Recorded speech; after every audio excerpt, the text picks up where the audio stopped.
ॐ अज्ञानतिमिरान्धस्य ज्ञानाञ्जनशलाकया चक्षुरुन्मीलितं येन तस्मै श्रीगुरुवे नमः। श्रीचैतन्यमनोभीष्टं स्थापितं येन भूतले स्वयं रूपः कदा मह्यं ददाति स्वपदान्तिकम्। हे कृष्ण करुणा सिन्धो दीनबन्धो जगत्पते गोपेश गोपिकान्त राधाकान्त नमोऽस्तुते।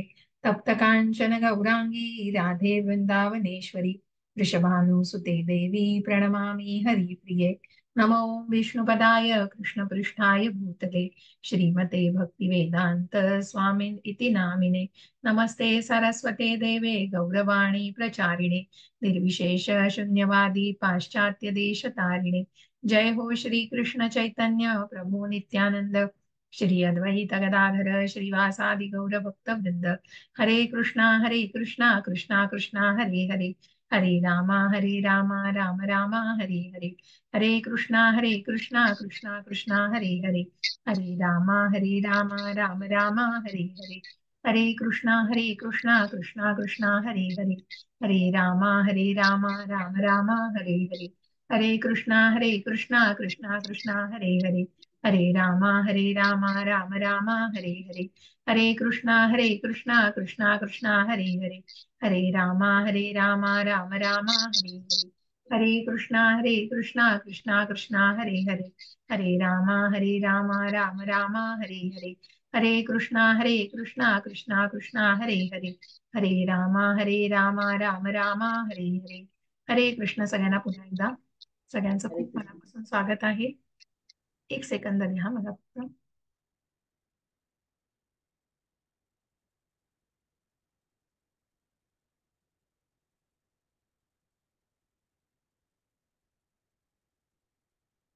डायल केला त्यावेळेस व्यस्त आहे. सध्या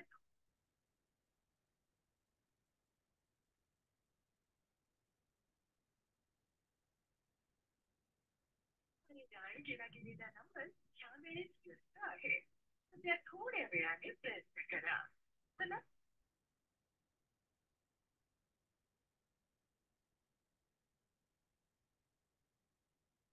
ठीक आहे. हरे कृष्णा. तर आपण आज 18व्या अध्यायाला या गीतेची सांगता होणार आहे आज. आणि आज म्हणजे आपण या अध्यायाला सुरुवात केलेली आहे. गीता सार आणि संपूर्ण गीतेचं सार याच्यामध्ये पुन्हा आहे. जसं दुसऱ्या अध्यायामध्ये आपण सगळ्या गीतेचं सार जाणलेलं आहे, तसंच 18व्या अध्यायामध्ये सगळ्याचं कन्क्लुजन म्हणजे सगळ्या इथे कुठेतरी 17व्या अध्यायातच भगवंतांचं ज्ञान देणं संपतंय. पण पुन्हा अर्जुनाला प्रश्न आहेत आणि मग अर्जुनाला पडणाऱ्या प्रश्नाचा भगवंतांनी पुन्हा खुलासा केलाय, पुन्हा निराकरण केलेलं आहे. तर श्री श्री राधा गोविंद यांच्या चरणी साष्टांग दंडवत, श्री गौरनीता यांना साष्टांग दंडवत, श्री श्रीला प्रभुपाद यांनाही साष्टांग दंडवत, श्री नामानिष्ठ प्रभूजी यांनाही माझा साष्टांग दंडवत आणि या इस्कॉनच्या पूर्ण टीमला माझा सादर प्रणाम. आपण आपल्या 18व्या अध्यायाला सुरुवात करण्याआधी थोडंसं कालच्या अध्यायाविषयी, मग आपण जसं मी म्हटलं आता की 17व्या अध्यायातच भगवंतांचं ज्ञान संपादन करणं अर्जुनाला, की जिथे आपण म्हटलं असतं की 10व्या अध्यायातच अर्जुनाला सगळं समजलं होतं, अर्जुनाच्या मनातला मोह दूर झालेला होता, त्याचं जे काही संभ्रम होता तो त्याचा दूर झाला होता. तर तिथे कुठेतरी आणि त्यांनी आधीच भगवंतांना जाणलेलं होतं, त्याला कुठलंही कन्व्हिन्सिंग नको होतं. परंतु तिथे सामान्य माणसापर्यंत हे ज्ञान येण्यासाठी आणि सामान्य माणसाने पुन्हा अं, पुढे भविष्यामध्ये कधीही स्वतः देव असल्याचा जर काही दावा केला तर मग विश्वरूप दर्शन दाखवण्यासाठी अर्जुनाने भगवंतानं प्रार्थना केली आणि विनंती केली होती. आणि म्हणूनच मग पुढे 10व्या अध्यायात भगवंतांनी विभूती तर दाखवल्या आणि मग 11व्या अध्यायामध्ये आपलं अद्भुत असं चराचर संपूर्ण ज्याच्यात समावलेलं आहे असं संपूर्ण असं आपलं अद्भुत विश्वरूप दर्शन अर्जुनाला तिथेच दिलेलं आहे. मग या 17व्या अध्यायात मग आपण बघितलं की टप्पे बघितले आपण की कशा प्रकारे कर्मयोग, भक्तियोग आणि ज्ञानयोग या 3 टप्प्यांमध्ये आपण भगवद्गीता जाणतो. कुठले 5 विषय? तर इथे जीव, ईश्वर, जीव, प्रकृती, काळ आणि कर्म या 5 विषयांना आपण धरून या भगवद्गीतेचा अभ्यास करतोय. आणि या 5 विषयांचा सतत तुम्हाला उल्लेख दिसेल की ईश्वर, जीव, प्रकृती, की भौतिक प्रकृती जी आहे, मग ज्या शक्ती ज्याच्यामध्ये आपण बघितलं की भौतिक प्रकृती आणि आध्यात्मिक प्रकृती सगळ्याची निर्मिती भगवंतांचीच आहे. आणि मग जे काळ आणि कर्म याच्यापैकी 4 आहेत ते अनंत आहेत हो. परंतु कर्म तात्पुरतं आहे. कर्म बदलत असतं. जसं आपण कर्माचे प्रकार जाणले, कर्मयोगामध्ये आपण जाणलेलं आहे की काय आहे कर्म, काय विकर्म आहे, काय अकर्म आहे, काय सकाम कर्म म्हणजे जे काही आपण डेली ऍक्टिव्हिटीज आपल्या करतोय. अशा प्रकारे या सगळ्याचं ज्ञान घेता घेता कर्मातून भक्ती आपण जाणली. प्रत्यक्ष भक्ती योगामध्ये आपण भक्तीला जाणलेलं आहे भगवंतांच्या. आणि आता ज्या ज्ञानयोगामध्ये की या भौतिकतेमधून कसं बाहेर पडायचंय, भक्तीमध्ये तर जायचंय, भक्तीमध्ये शिरायचंय, पण ती भौतिकता इतकी कुठेतरी बांधून ठेवतीये, कारण तो जीवात्मा आहे तो बद्ध झालाय हो. कशाने? त्रिगुणांनी बद्ध झालाय. आणि मग जे काही ज्यापासून अनर्थ निवृत्ती, मग ही अनर्थ निवृत्ती का म्हटले? कारण ते षड्रिपू आहेत हो, ज्याच्यामध्ये अडकतोय माणूस, सतत अडकतोय. कारण कुठेतरी बंधन आहेत, कुठेतरी मोह आहे, कुठेतरी पाश आहेत, कुठेतरी त्या गोष्टीची अभिलाषा आहे, कुठेतरी मोह आहे. सगळ्या या गोष्टींमध्ये मनुष्य सतत अडकतोय. आणि म्हणूनच त्या बंधनांमध्ये तो आत्मा जीवात्मा बद्ध होते. असा हा बद्ध आत्मा आहे जो काम, क्रोध, लोभ, मद, मोह, मत्सर या सगळ्याला कुठेतरी बळी पडतो. आणि सत्व, रज आणि तम या 3 गुणांच्या प्रभावाखाली या जीवात्मा आहे. तो प्रकृतीच्या या बंधनामध्ये आहे. आणि म्हणून मग त्याला कसं मुक्त करायचं, या बद्ध आत्म्याला मुक्त स्थितीमध्ये कसं लायचंय, याचं ज्ञान भगवंतांनी आपल्याला 13व्या अध्यायापासून दिलेलं आहे.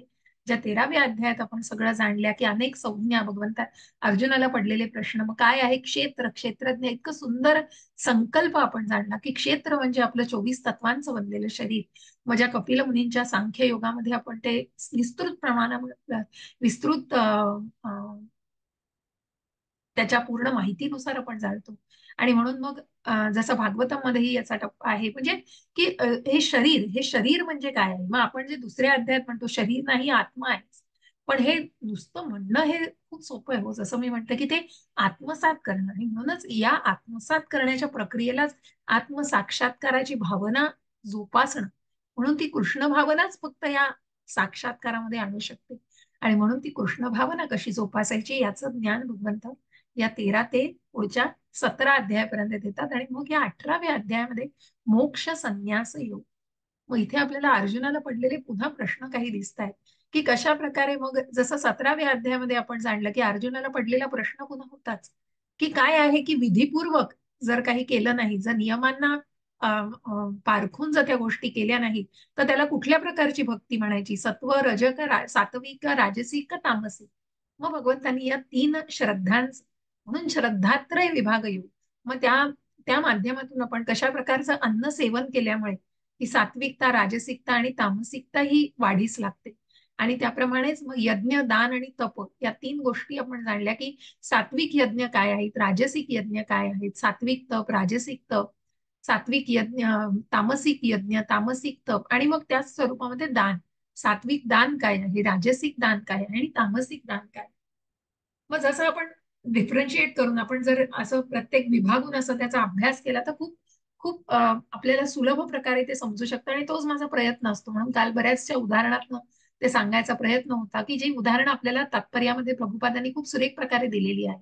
की उदाहरणार्थ मग ते दान करतोय, पण ते दान करताना ती एक मला तो फोटो तुमच्या समोर इथे ती स्लाईड नाहीये, पण कुठेतरी फक्त तो सेल्फी धरलाय आणि तिथे देतोय लोकांना हो. पण त्या सोशल मीडियाची एवढी क्रेज का? कारण ती अभिलाष आहे कुठेतरी, मला याने प्रसिद्धी मिळणार आहे. मग ती फक्त शो ऑफ करायला, फक्त दाखवेगिरी करायला. मग यज्ञाचं पण तसंच आहे की जो तामसिकतेमध्ये यज्ञ करतो तो कुठेतरी स्वतःला, मग त्या वृत्तासुराचं उदाहरण दिलेलं आहे की स्वतःला कुठेतरी तो अम, अम, अम, दाह करून घ्यायला लागतो आणि स्वतःला कुठेतरी वेदना करून घ्यायला लागतो की मला तू हे करायलाच पाहिजेस, हे मला प्रसन्न होऊन, शिवाना प्रसन्न होऊन सांगतोय की मला तू प्रसन्न व्हायलाच पाहिजे आणि द्यायला. अशा प्रकारचे हे तामसिकता, म्हणजे त्या यज्ञामध्ये ती तामसिकता दिसते. तसंच तामसिक तप काय आहे, मग हे तामसिक तप म्हणजे कशा प्रकारचं, तर कुठेतरी ते जसं आपण सात्विक तप बघितलं की शारीरिक, मानसिक आणि वाचिक या 3 गोष्टींना आधारून हे सात्विक तप आहे. राजसिक तप काय आहे आणि तामसिक तप. मग तामसिकता ही सतत आपल्याला अज्ञानामध्ये, अंधकारामध्येच दिसते आणि फक्त स्वतःपाशी फिरलेलीच दिसते ती कुठेतरी, म्हणजे त्याला स्वतःच्या इंद्रिय तृप्तीसाठीच त्या गोष्टी करायच्या असतात, हे अगदी प्रकर्षाने जाणवतं आपल्याला. आणि म्हणूनच दान आणि तप आणि यज्ञ या तिन्ही स्वरूपांना, या तीन श्रद्धेनी, म्हणजे तीन प्रकारच्या सात्विक, राजसिक आणि तामसिक या विभागाने आपण, विभागून आपण त्यांना जाणण्याचा प्रयत्न केलेला आहे. आणि मग पुन्हा भगवंत तेच सांगतायत, तद्विधी प्रणिपातेन परिप्रश्नेन सेवया उपदेशन ते ज्ञानम, ज्ञानम शांती मृच्छती. एक मिनिट हा.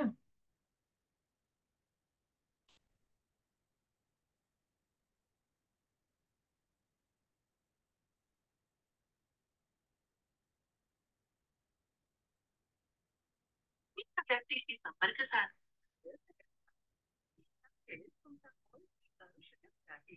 कृपया.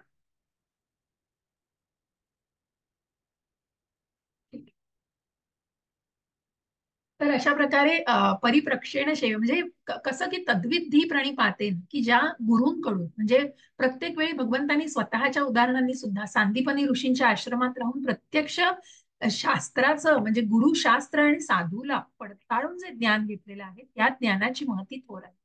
आणि म्हणून इथे आपल्याला त्या गोष्टीला, की हे सगळं ज्ञान मग विधीपूर्वक गोष्टी करायच्या आहेत, पण त्या विधीला जाणून घ्यायचे ते आध्यात्मिक गुरु कडून. आणि म्हणून या अध्यात्म गुरुचं महात्म्य आपण जाणलं. मग जसं आपण, तुम्ही या दीक्षा वर्गामध्ये मुग्धा माताजींच्या, की आस्पायर म्हणजे प्रेरणा घेतली जाते ती साधू संघातून. मग प्रेरणेच्या पुढे काय आहे, आश्रय घेतला जातो, की गुरु आश्रय. मग या गुरुंविषयी ज्ञान घेणं महत्वाचं आहे. आणि मग त्यांची दीक्षा, की कुठेतरी आपण आपण कमिटेड असतो. आणि मग या गुरुवरती आपण सगळं, की इतकी श्रद्धा, जसं आपण भगवंतांवरची श्रद्धा, मग गुरु आणि कृष्ण यांना कसं, कशा प्रकारे संलग्नता दाखवली, की गुरुशिवाय आपण कृष्णांना जाणू शकत नाही. आणि नुसतीच कृष्णाची प्रार्थना केली तर गुरूंचं महत्व नाही कळत, की कारण गुरूंच्या थ्रूच आपण कृष्णापर्यंत पोहोचतोय. आणि म्हणून हा गुरु आश्रय आणि गुरु दीक्षापर्यंत, ते दीक्षा गुरु आपले असतात. म्हणजे याचं हे महात्म्य आहे, या या साखळीचं, या गोष्टीचं ते महात्म्य आहे. आणि गुरूंचं महात्म्य या प्रकारे आपण, ते तत्व आहे. बेसिकली हे एक तत्व आहे. मग गुरु हा हा आहे हे तर आहेच, पण त्या गुरुचं तत्व. आणि मग आपण जसं म्हणतो, की कनिष्ठ अधिकारी, मध्यम अधिकारी, उत्तम अधिकारी, की जे कुठल्याही फॉलन सोल्सना, म्हणजे कुठल्याही घसरणाऱ्या, आपण एखादी जीवात्मा असेल तर त्यांना ते ओढून घेऊ शकतात. म्हणजे मग त्याच्यामध्ये पण पुन्हा फरकाने आपण जाणतो, की कनिष्ठ अधिकारी फक्त भगवंतांपर्यंत जाणू शकतात, भगवंतांना, की हे देव आहेत अर्चविग्रहापर्यंत पूजा करतात. पण त्याच्या पुढे मग मध्यम अधिकारी भक्तांना थोडं जाणायला लागतात. पण अभक्तांना सुद्धा जाणणारे हे उत्तम अधिकारी असतात, की त्यांनाही ते बाहेर काढू शकतात त्याच्यातनं. अशा प्रकारे इतकी त्यांची विशुद्ध भाव असतो, इतकी त्यांची इतकं त्यांचं विशुद्ध भक्ती असते त्यांची. तर अशा या गुरूंना आपल्याला, गुरूं थ्रूच आपल्याला ते ज्ञान जाणून घ्यायचं असतं. तर आपण 13वा अध्याय हळूहळू जाऊया पुढे, कुठलीही घाई करणार नाही. भले आपल्याला पुढचा आठवडा उगवला तरी चालेल, पण आपण प्रत्येक श्लोक अगदी व्यवस्थितपणे जाणून घेऊया.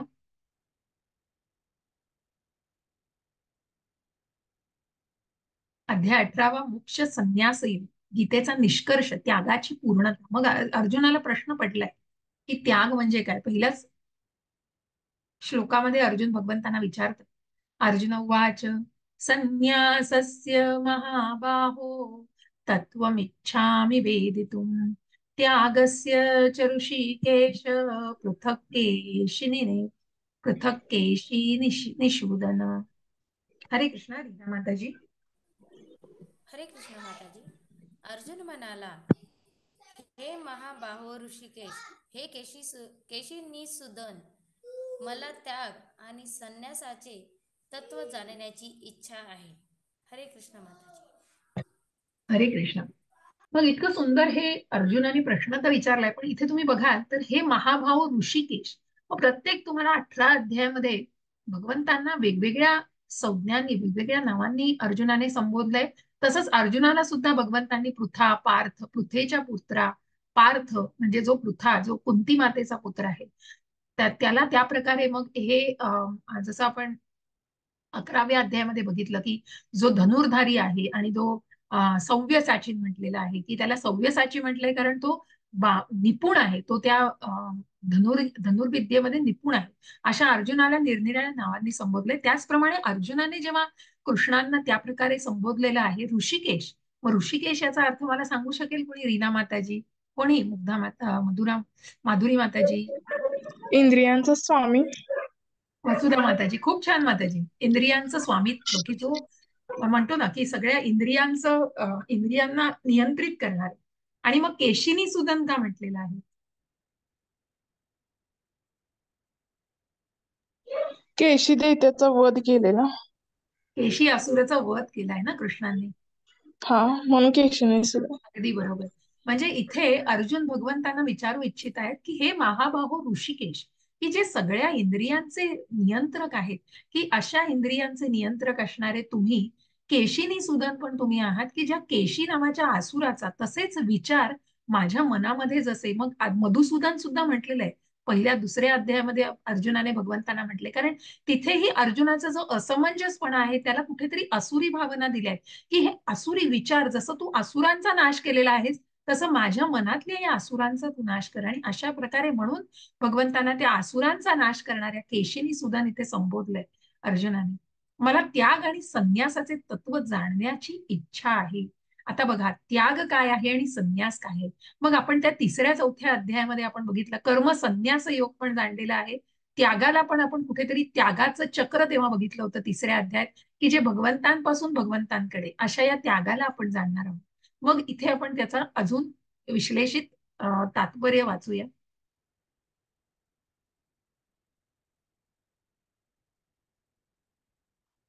भगवद्गीता वास्तविक 17व्या अध्यायातच समाप्त झाली आहे. हा 18वा अध्याय म्हणजे पूर्वी वर्णिलेल्या विषयांचे पुरवणीच्या रूपाने सार आहे. बघा, जे मी तुम्हाला उल्लेखलं होतं. भगवद्गीतेच्या प्रत्येक अध्यायात भगवान श्रीकृष्णांनी निक्षून सांगितले आहे की भगवंतांची भक्तिमय सेवा करणे हेच जीवनाचे परम लक्ष्य आहे. हाच मुद्दा या 18व्या अध्यायात ज्ञानाचा सर्वात गुह्य मार्ग म्हणून सार स्वरूपात देण्यात आला आहे. पहिल्या 6 अध्यायात भक्तिमय सेवा, भक्तियोग यावर जोर दिला आहे. योगी नाम अपि सर्वेश, सर्व योग्यांमध्ये जो दृढ श्रद्धेने सदैव माझ्यामध्ये वास करतो, अंतःकरणात माझे चिंतन करतो आणि माझी दिव्य प्रेममयी सेवा करतो, तो माझ्याशी पूर्णपणे योगयुक्त असतो आणि तोच सर्वश्रेष्ठ योगी होय. पुढील 6 अध्यायात विशुद्ध भक्तियोग, त्याचे स्वरूप आणि कार्य यांची चर्चा केली आहे. प्रत्यक्ष भक्तियोगाची. शेवटच्या 6 अध्यायात ज्ञान, त्याग, अपरा प्रकृती, पराप्रकृती आणि भक्तियोग याचे वर्णन दिलेले आहे. याचा निष्कर्ष असा की सर्व कार्य करताना भगवंतांची मदत घेतली पाहिजे, जी ओम तत् सत या 3 शब्दांनी प्रकट होते व हे शब्द भगवान विष्णूंना सूचित करतात. जे आपण कालच्या अध्यायामध्ये बघितलं की त्या प्रत्येक शब्दाचं महात्म्य इतकं थोर आहे की ज्या गोष्टी बरोबर तुम्ही ते जोडताय त्या गोष्टीचं महात्म्यच थोर होऊन जातं, की ते भगवंतांना अर्पण केलेलं आहे. आणि ते तत् का म्हटलेलं आहे, कारण जी वस्तू अर्पण करता आहे ती कुठल्याही भौतिकतेमध्ये अडकलेली नाहीये, ती शाश्वत आहे, ती प्रत्यक्ष विष्णूंना अर्पण केलेली जाते. म्हणून त्या ओम ओम या शब्दामध्ये मग पुन्हा तुम्हाला ओमचा सुद्धा पुढे भगवंतांनी खूप छान प्रभुपादांच्या तात्पर्यात हे आहे उ म, जे कालच्या अध्यायामध्ये आपण शेवटी शेवटी काही मुद्दे राहिले होते त्याच्यामध्ये हे की म्हणजे प्रत्यक्ष कृष्ण, उ म्हणजे राधाराणी आणि म म्हणजे जीव यांची संलग्नता म्हणजे ओम. इतकं सुंदर असं ते नातं आणि भगवंत आणि राधाराणी आणि जीवात्मा यांची संलग्नता कशी दिलेली आहे त्या प्रकारे त्या ओम शब्दाचा सुद्धा अर्थ प्रकट होतो. हे शब्द भगवान विष्णूंना सूचित करतात. भगवद्गीतेच्या 3ऱ्या भागात दाखवून दिले आहे की जीवनाचं परम लक्ष्य हे भक्ती योगाशिवाय अन्य कोणतेही असू शकत नाही. भूतकाळातील आचार्य आणि ब्रह्मसूत्र किंवा वेदांत सूत्र यांचे प्रमाण देऊन ही गोष्ट सिद्ध करून दाखवलेली आहे. काही निर्विशेषवादी समजतात की वेदांत सूत्रातील ज्ञानावर त्यांचीच मक्तेदारी आहे, परंतु प्रत्यक्षात वेदांत सूत्रे भक्तियोग समजण्याकरता आहेत, कारण साक्षात भगवंतच वेदांत सूत्राचे संकलन करते आणि वेदांत जाणणारे आहे. सर्वस्य चाहं हृदि सन्निविष्टो मत्तः स्मृतिर्ज्ञानमपोहनं च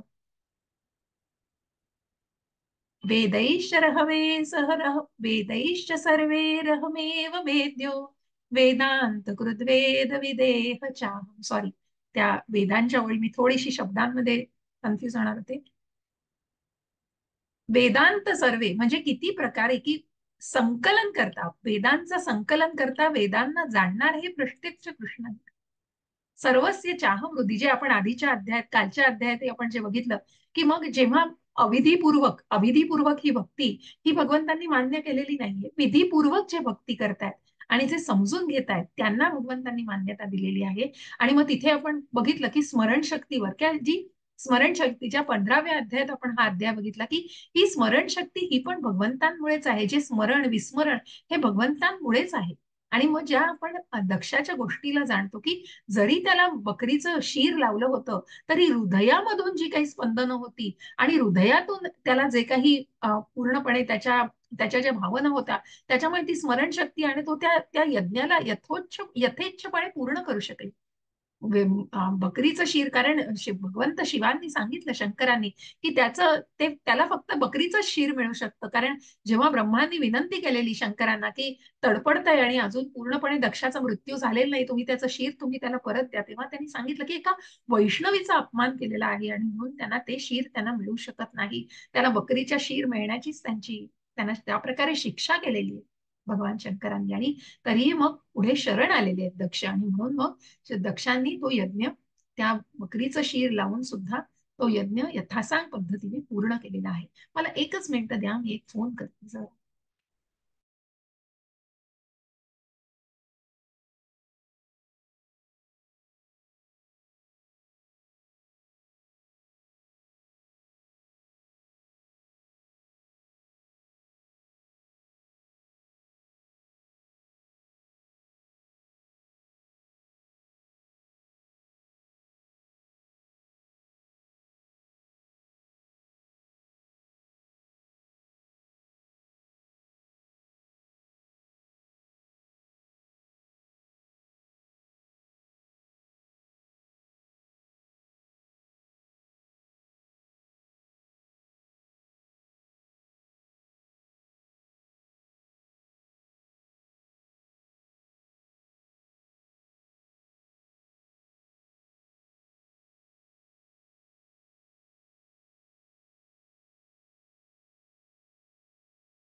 क्षमस्व, थोडस प्रपंचामधल्या आपल्या जबाबदाऱ्या, एक फोन नव्हता लागत माझा.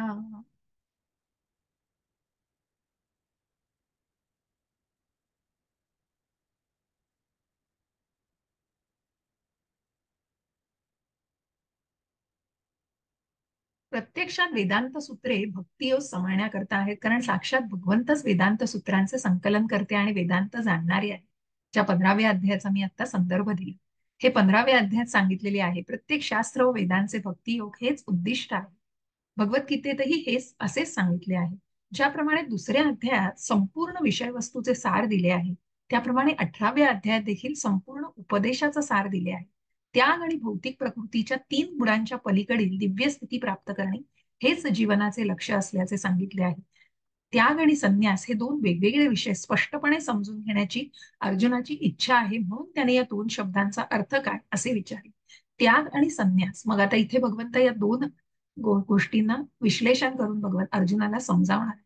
मग आता आपण जे म्हटलं की केशीने सुदन का म्हटलं आहे, ऋषिकेश का म्हटलं आहे, की जेणेकरून त्याच्या शंका, मनातल्या शंका ज्या आहेत. एक मिनिट हं.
हॅलो. अगं हो, एक मिनिट हा, एक मिनिट.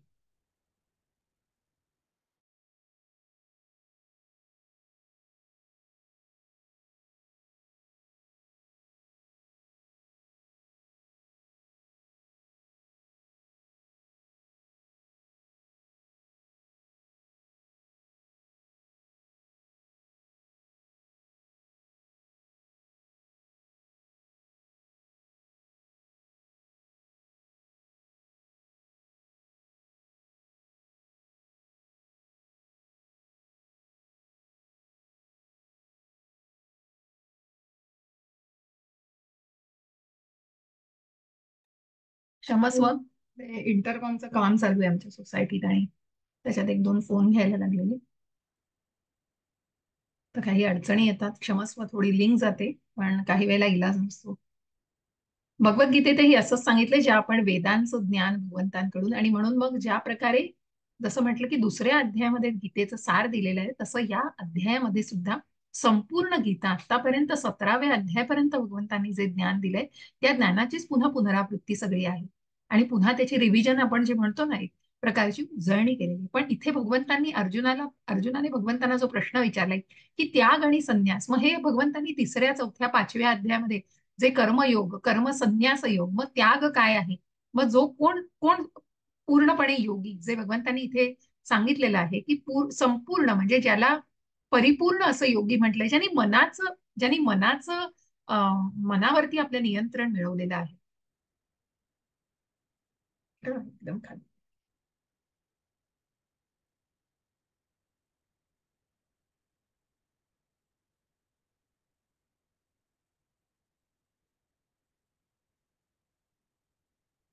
की जो माझ्याशी पूर्णपणे युक्त असतो आणि तो दिव्यमय सेवेमध्ये असतो, अंतःकरणात माझं चिंतन करतो सदैव दृढ निष्ठेने. इथे भक्तियोगाचं जे महत्व आपण जाणलेलं आहे, ते सगळं पुन्हा याच अध्यायामध्ये पुन्हा भगवंतांनी त्याचं वर्णन केलेलं आहे की सर्वश्रेष्ठ योगी कोण आहे. ज्या अष्टांग योगामध्ये आपण जाणलेलं आहे की मग हा अष्टांग योग आपण जाणला की जिथे आपण 8 अंग जाणली की यम नियम आहेत, आसन आहे, प्राणायाम आहे, प्रत्याहार, ध्यान, धारणा, समाधी. परंतु ती या कलियुगामध्ये शक्य नाही. जिथे द्वापार युगामध्ये अर्जुनाला शक्य नव्हती, तिथे कलियुगाने नाही. नाही तर मग या अष्टांग योगाला नाही, तर भगवंतांनी सांगितलंय की उत्तम अभ्यासाने आणि नियंत्रणाने, की ज्या नियंत्रणाने मग या मनावरती ताबा मिळवणं, त्या मनाला माइंड करणं, त्या मनाला मार्गदर्शन करणं, त्याला आपला मित्र बनवणं, हे जास्त महत्वाचं आहे. आणि म्हणून त्या प्रकारे आपल्याला आपल्या मनावरती नियंत्रण मिळवायचं असतं. मग आता भगवंत उत्तर देत आहेत अर्जुनाच्या प्रश्नाचं. वाचणार माधुरी माताजी? हरे कृष्ण माताजी. हरे कृष्ण. कामान्यां कर्मणां न्यासं संत्रासं कवयो विदु सर्व कर्म फल त्यागम प्राहु त्यागम विचक्षणः. हरे कृष्ण माताजी. श्री भगवान म्हणाले, भौतिक इच्छांवर आधारलेल्या कर्माच्या त्यागाला विद्वज्जन संन्यास असे म्हणतात आणि सर्व कार्याच्या फलाचा त्याग करण्याला बुद्धिमान लोक त्याग असे म्हणतात. तात्पर्य, फलाची अपेक्षा ठेवून केलेल्या कर्माचा त्याग केला पाहिजे. फलाची अपेक्षा ठेवून केलेल्या कर्माचा त्याग केला पाहिजे. भगवद्गीतेचा हा उपदेश आहे. परंतु ज्या कर्मामुळे उच्च आध्यात्मिक ज्ञानापर्यंत प्रगती होते ती कर्मे सोडून द्यावयाची आवश्यकता नाही. पुढील श्लोकात हे अधिक स्पष्ट होईल. वैदिक शास्त्रात काही विशिष्ट उद्देशाने करण्यात येणाऱ्या यज्ञांची अनेक ठिकाणी शिफारस करण्यात आली आहे. चांगली पुत्रप्राप्ती व्हावी किंवा स्वर्ग लोकांची प्राप्ती व्हावी इत्यादी गोष्टींकरता यज्ञ सांगण्यात आले आहेत. परंतु अशा सकाम यज्ञांचा त्याग केला पाहिजे. तथापि स्वतःच्या हृदयाच्या शुद्धीकरता किंवा आध्यात्मिक ज्ञानात प्रगती करण्याकरता जे यज्ञ असतात त्यांचा त्याग करू नये. हरे कृष्ण माताजी. हरे कृष्ण. मग जेव्हा आपण कर्म संन्यास, तिथे भगवंतांनी सांगितले की कर्मयोग हा संन्यासापेक्षा निश्चितच, कर्म संन्यासापेक्षा निश्चितच श्रेष्ठ आहे. मग इथे आपण बघतो की भौतिक गोष्टींचा त्याग करणं हे निश्चित योग्य आहे, परंतु पूर्णपणे आपण म्हणतो की स्वतःला त्याच्यापासून अगदी परावृत्तच करायचं. मग जसं अर्जुन भगवंताने म्हणतोय की मला हे युद्ध करायचं नाही, मला जाऊन संन्यास घ्यायचा आहे. तिथे भगवंत म्हणतात नाही, तू तुझी कर्तव्य पूर्ण केली पाहिजे. आणि म्हणून ते कर्म करणं, इथे भगवंत कर्माला महत्व देतात. म्हणून कर्मयोग हा महत्वाचा आहे. कर्मयोगातून की जिथे भगवंतांशी जोडले जातो आणि तो कर्मयोग की हे कर्म तू माझ्या प्रित्यर्थ कर, म्हणून फळांची अपेक्षा ठेवून केलेल्या कर्माचा त्याग करायचा आहे. ती कर्माची फळच जर भगवंतांना अर्पण केली तर त्या कर्माच्या बंधनातच आपण अडकत नाही, त्या फळांच्या त्या बंधनामध्ये आपण कुठल्याच अडकत नाही. त्या तिथून आपली निश्चितच मुक्ती असते. म्हणून ती फळांची अपेक्षा न ठेवता, म्हणजेच काय की त्या अकर्माला आपण बघतो निष्काम कर्म, सकाम कर्म आणि निष्काम कर्म. मग जिथे आपण बघितलं राजसिक कर्म हे सकाम कर्म आहे, पण हेच सात्विकता कुठेतरी फळांची अपेक्षा न ठेवून केलेले कर्म आहे, जे अकर्माकडे वाटचाल करत आहे निष्काम कर्मातून. कारण ते अकर्म म्हणजे भगवंतांना त्याची फळं अर्पण केलेली आहेत, हे तू माझ्या प्रित्यर्थ कर हे भगवंत सांगतायत. म्हणून इथे कर्मसन्यासापेक्षा कर्मयोगाला श्रेष्ठ मानले, जे आपण 5व्या अध्यायातच शिकलेलो आहे की मग हा कर्माचा संन्यास करू नको, तू कर्म कर. भगवंतांनी कुठल्याही वृद्धापकाळ आलेला आहे म्हणून आता माझी सगळी जबाबदाऱ्या पार पडलेल्या आहेत, आता मला वेळ झाला आहे, आता मी भगवद्गीता वाचतो, भागवतम वाचतो, आता मी सगळं भगवंतांवर सोडून दिलंय, भगवंत माझी काळजी घेतील. भगवंत असं कुठेच लिहिलेलं नाहीये भगवंतांनी. भगवंत म्हणतात तुम्ही तुमचं कर्म अगदी शेवटपर्यंत करा, की आपल्या कर्माला जागा, आपल्या जबाबदाऱ्यांना झटकू नका. आणि म्हणून इथे पुन्हा भगवंतांनी त्याग आणि संन्यास याच्याबद्दलची गोष्ट विश्लेषित केलेली आहे. आणि तिथे मग भगवंत म्हणतायत की या कर्माच्या सकाम यज्ञाचा त्याग केला पाहिजे. जिथे आपण राजसिक यज्ञ बघतो की अशा प्रकारचे राजसिक यज्ञ की मला प्रमोशन मिळवायचंय, माझ्या यांना हवंय असं, मला ते मिळवायचंय, मला ह्यो पाहिजे, मला त्यो पाहिजे, मला इतकं पाहिजे, मला तितकं पाहिजे, त्याच्यासाठी मी या गोष्टी करतो. मग आपण ज्या देवी देवतांच्या पूजांचं बघितलं, पण हे सगळे यज्ञ विष्णूंना अर्पण केले जातात. देवी देवता या कुठेतरी आपण जसं म्हटलं की ऍडमिनिस्ट्रेटिव्ह म्हणजे भगवंतांच्या थ्रूच या गोष्टी, या गरजा पूर्ण होत असतात. ते भगवंतांच्या खूप निकट आहे असे देवी देवता आहेत, परंतु त्या सगळ्या गोष्टी या भगवंतांमार्फतच पूर्ण होत असतात. आणि म्हणूनच स्वतःच्या हृदयाच्या शुद्धीकरता किंवा आध्यात्मिक ज्ञानात प्रगती करण्याकरता जे यज्ञ, मग सगळ्या कर्मांचा त्याग करा, पण जे कर्म, मग तिथे भगवंतांनी, तिथे या विद्वज्जनांनी पण लिहिलेलं आहे की अशा यज्ञांचा त्याग करू नये की जे आपल्या आध्यात्मिक ज्ञानाच्या प्रगती करता केले जातात. आणि म्हणून त्याचा त्याग करू नये की अशा प्रकारच्या गोष्टींचा त्याग करू नये. वेदांमध्येही मग जे आपण 17व्या अध्यायात जाणलं की यज्ञ, दान आणि तप या 3 गोष्टींचा, या कर्मांचा त्याग करू नये. मग आपण हे पुढच्या श्लोकामध्ये अजून विश्लेषित स्वरूपात जाणूया.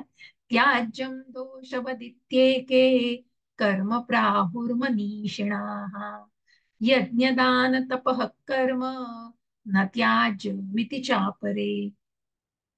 हरे कृष्ण. वसुधा माताजी.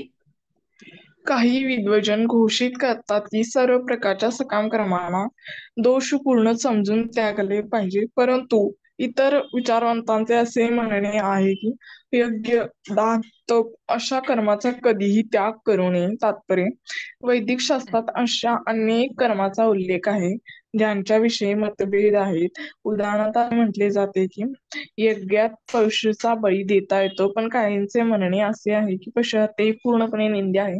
वैदिक शास्त्रात यज्ञातील पशुहत्येचा जरी उल्लेख असला तरी असा यज्ञ बळी म्हणून मारलेला पशु मरतो असे समजले जात नाही. यज्ञाच्या योगाने पशुला नवीन जीवन प्रदान केले जाते. कधी त्या पशुला यज्ञात बळी दिल्यानंतर नवीन पशुदेह दिला जातो, तर कधी त्या पशुला तात्काळ मनुष्य शरीर प्रदान केले जाते.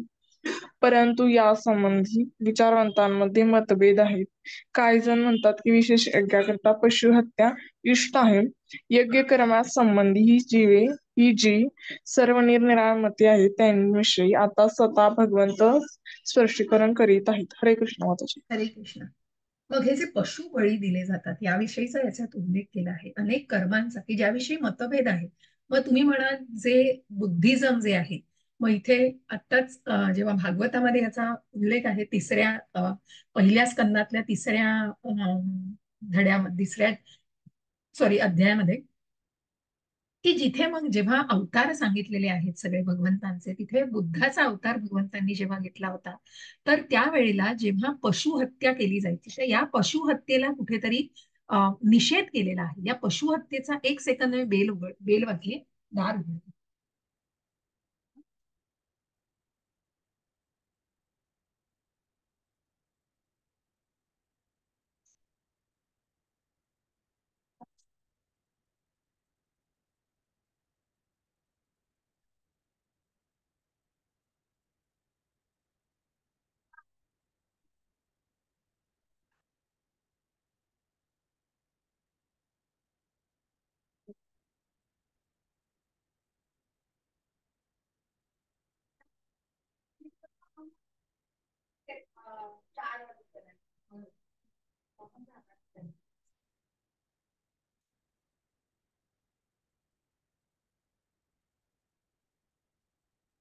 आता माझं काम, क्षमस्व, खूप खूप क्षमस्व. बरेच अडथळे आले आज. तर अशा या पशु हत्येविषयी आपण बोलत होतो. तर ही जी पशुहत्या केली जाते, यज्ञांमध्ये बळी दिले जातात आणि या गोष्टीला कुठेतरी प्राधान्य दिलं जात होतं. तिथे जेव्हा बुद्धिझम हा अवतार आला, तर तिथे मग या पशुहत्येसंबंधी दिलंय की ही ही निषिद्ध मानली पाहिजे, कारण त्या मुक्या प्राण्यांची हत्या करणं हे चुकीचं आहे. आणि म्हणून मग निर्विशेषवाद्यांनी या गोष्टीला धरून, जे शंकराचार्यांचे संप्रदायातले आहेत, मग त्यांच्या ह्याच्यामध्ये की मग जिथे इन्कार्नेशन प्रत्यक्ष विष्णूंचाच अवतार आहे, हो बुद्ध हे विष्णूंचाच अवतार आहे, परंतु बुद्धांनी हे असं जाणवून दिलं आणि वेदांना तिथे कुठेतरी त्यांनी नाकारलं. कारण वेदांमध्ये असा जो नमूद केलेला गोष्ट आहे की पशुहत्येला जिथे कुठेतरी कव्हरअप करून पशुहत्या केली तर त्यांना असा जन्म मिळू शकतो, मनुष्य जन्म. मग ह्याच्यावर खूप मतभेद आहेत. परंतु इथे मग बुद्धिझम आणि बुद्धांनी असं हे केलेलं आहे की त्या वेदांना त्यांनी नाकारलं आणि तिथे या पशुहत्येला निषेध मानलेला आहे. आणि मग ते प्रत्यक्ष भगवंतांचेच अवतार. मग मग ज्यांचा विश्वास नव्हता भगवंतांच्या अस्तित्वावर, त्यांनाही त्यांनी विश्वास ठेवायला लावला, असं भागवतामध्ये स्पष्ट केलेलं आहे. म्हणजे हे अशा बऱ्याच आपल्याला गोष्टींचे मतभेद या ह्याच्यात दिसून येतात.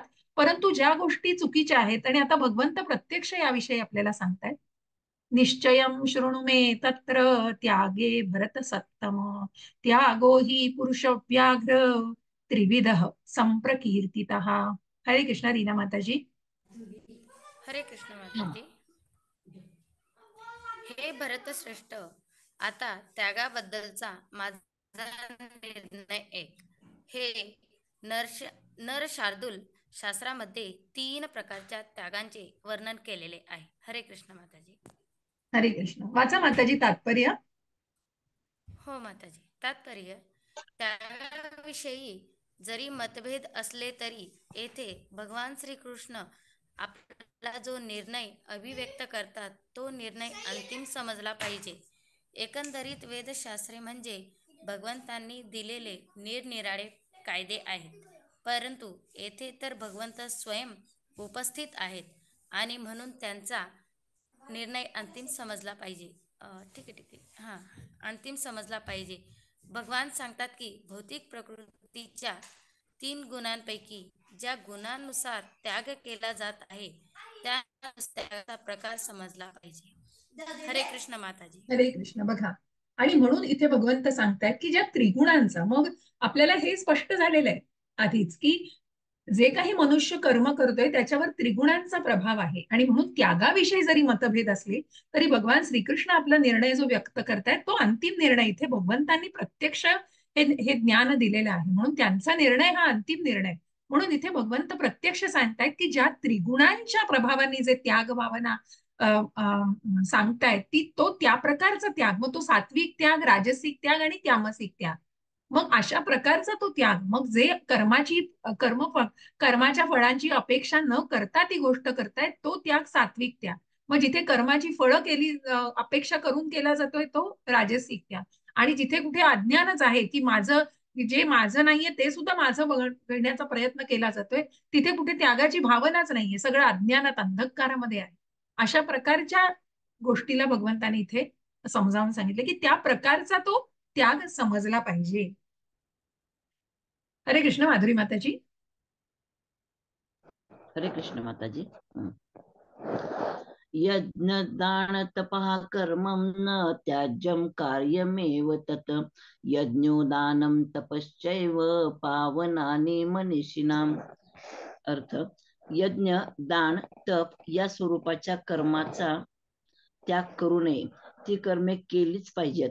यज्ञ, दान आणि तप ही तर महात्म्यांना देखील पवित्र करतात.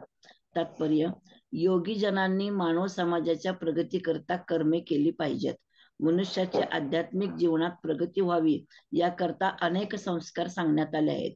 उदाहरणार्थ, विवाह समारंभ हा या यज्ञांपैकी एक यज्ञ समजला जातो. त्याला विवाह यज्ञ असे म्हणतात. ज्याने आपल्या कौटुंबिक संबंधांचा त्याग करून संन्यासाश्रम स्वीकारलेला आहे अशा मनुष्याने विवाह समारंभाला उत्तेजन द्यावे का? भगवंत येथे म्हणतात की मानवाच्या कल्याणाकरता असणाऱ्या कोणत्याही यज्ञाचा कधीही त्याग करू नये. आध्यात्मिक प्रगती करता मनुष्याने मन संयमित आणि शांत व्हावे हा विवाह यज्ञाचा उद्देश आहे. संन्याशांनी सुद्धा बहुतेक लोकांकरता अशा विवाह यज्ञांची शिफारस केलेली आहे. संन्याशांनी स्वतः स्त्री संग कधी करता कामा नये, परंतु याचा असा कधीच अर्थ होत नाही की जीवनाच्या निम्न स्तरावरील मनुष्य किंवा एका युवकाने विवाह समारंभात पत्नीचा स्वीकार करू नये. सर्व यज्ञ भगवत प्राप्ती करता केले पाहिजेत, म्हणून निम्न स्तरावर असताना त्यांचा त्याग करणे उचित नसते. त्याचप्रमाणे दान हे हृदयाच्या शुद्धीकरता दिले जाते. पूर्वी सांगितल्याप्रमाणे जर सुपात्र मनुष्याला दान दिले तर त्या योगे आध्यात्मिक जीवनात प्रगती होते. हरे कृष्ण माताजी. किती सुंदर प्रकारे भगवंतांनी समजावून सांगितलंय की मग जर तिसऱ्या अध्यायात आपण बघितलं की यज्ञ कर्म प्रत्येकाने आपलं विहित कर्म केलं पाहिजे, आणि मग तिथे त्या यज्ञाची आहुती, आपण तिथे त्या यज्ञाला जाणलं, हेच भगवंत पुन्हा सांगतायत. जसं मी म्हंटल की ही सगळी उजळणी आहे. 18वा अध्याय ही सगळी उजळणी आहे सगळ्या सारांची, सगळ्या अध्यायांची. आणि म्हणून तिसऱ्या अध्यायात जसं की प्रत्येक यज्ञ, मग तो संन्यासाश्रम, मग ज्या वर्णाश्रमांना आपण बघितलं, ब्रह्मचर्य असो, गृहस्थाश्रम असो, संन्यासाश्रम, कुठल्याही प्रकारच्या वर्णाचे असो, कुठल्याही प्रकारच्या आश्रमांचे असो, त्या प्रकारे त्या संन्यासाश्रमामध्ये असू दे किंवा मग गृहस्थाश्रमामध्ये असू दे, एक सेकंड, गृहस्थाश्रमामध्ये असू दे, वानप्रस्थाश्रमामध्ये असू दे किंवा संन्यासाश्रमामध्ये असू दे, तो त्याग करणं म्हणजे त्या आश्रमांमध्ये ती आहुती देणं. मग ब्राह्मणांनी काय, तर ब्राह्मणांनी काही यज्ञांकरता काही जे आहुती यज्ञ दान केलं जातं आणि यज्ञामध्ये ज्या अगदी आहुती वाहिल्या जातात ते यज्ञ. तसंच गृहस्थ काय करतोय, तो गृहस्थ एक उत्तम कृष्ण भावना भावित असं आयुष्य त्याला जगायचंय. तो आपल्या पत्नी बरोबर कृष्ण भावना भावित आयुष्याची सुरुवात करतो आणि कृष्ण भावना भावित अशा मुलांचा सुद्धा तो संततींची निर्मिती करतो. आणि म्हणूनच मग अशा यज्ञाचं सुद्धा तितकंच महत्व आहे.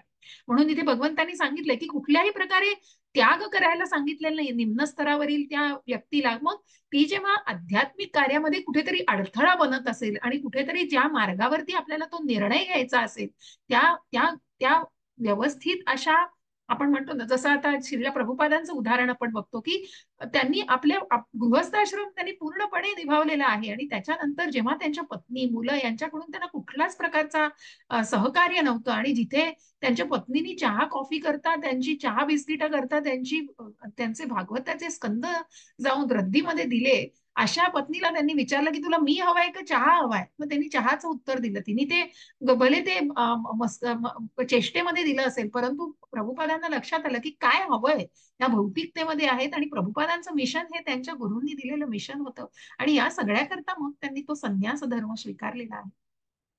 पण आपल्या जबाबदाऱ्यांना कुठे झटकलं नाही आणि म्हणूनच तेच भगवंत सांगतायत की आपलं यज्ञ, आपलं विहित कर्म पूर्ण करणे प्रत्येकाने खूप गरजेचे आहे. म्हणून अर्जुनाला भगवंत तेच सांगतायत की तू या गृहस्थाश्रमामध्ये आहेस, तू क्षत्रिय आहेस, तू याच ठिकाणी युद्ध करून पण तुझं कर्तव्य, तुझं क्षत्रिय असण्याचं, मग तो ब्राह्मण असो, क्षत्रिय असो, क्षुद्र असो, वैश्य असो, की या कुठल्याही वर्णामध्ये असो, कुठल्याही आश्रमामध्ये असो, भगवंतांनी त्या वर्णाश्रमाची महती तिथे दिलेली आहे. आणि त्याच प्रकारे दानाचं, जसं दान हे आहे की योग्य स्थळी, योग्य वेळी, योग्य व्यक्तीला सत्पात्री दान देणं. म्हणून आपण जे म्हणतो की भगवद्गीता, मग ज्या प्रकारे आपण भगवद्गीता विकत घ्यायला, जे एखादी इस्कॉनचा व्यक्ती येते आणि ती भगवद्गीता देतायत, तर त्या प्रकारे आपण ते दान म्हणून, म्हणजे आपण ती भगवद्गीता विकत घेतो, म्हणजे त्या इस्कॉनला, त्या संस्थेला, कृष्ण भावना भावित संस्थेला आपण कुठेतरी हातभार लावते आणि ती किती चांगली गोष्ट आहे. अशा ठिकाणी आपण दान करतो आहोत. म्हणून योग्य स्थळी, योग्य वेळी, योग्य काळी आणि योग्य व्यक्तीला ते दान करणं हे महत्वाचं असतं. ते सत्पात्री लागणं, ते दान सत्पात्री करणं हे महत्वाचं असतं. तरच त्या योगे जीवनात आध्यात्मिक प्रगती होते.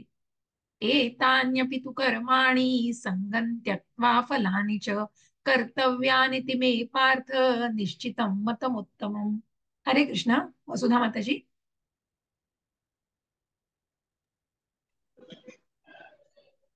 ही सर्व कर्मे कोणत्याही प्रकारची आसक्ती किंवा फलाच्या अपेक्षेविना केली पाहिजे. हे पार्थ, ही कर्मे कर्तव्य बुद्धीने केली पाहिजेत, हे माझे अंतिम मत आहे.